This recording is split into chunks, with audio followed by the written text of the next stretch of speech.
In the first episode, the whole the golf course is quite a big job.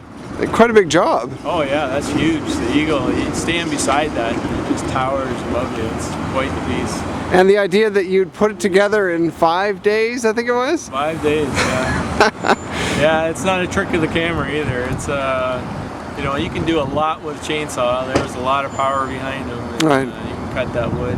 The 1,000-year-old redwood that we're carving up there, it's a protected species now. It's hard to get, so right.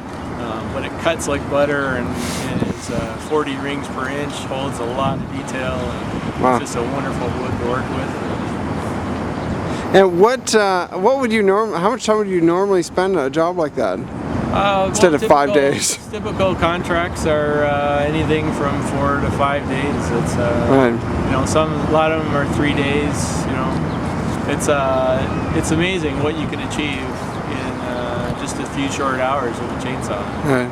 You know, it's not easy work. It's a very dangerous occupation to be doing, but right.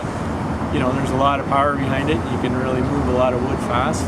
You know, an artist will work in clay to do a model, and you can take years to do it, but we can do stuff, you know, in hours versus months. Right. And what would you say, I mean, in terms of the stuff we can maybe expect, what are some of the best things you worked on during that time? Well, definitely my episode that's airing tomorrow night at 9 o'clock on OLN.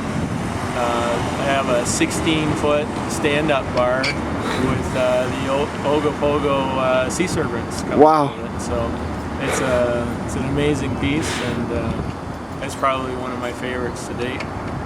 And how much time do you spend on that in terms of hours, maybe, or? Well, they were pretty long days. We were going, you know, 10, 12 hours a day for the 5 days.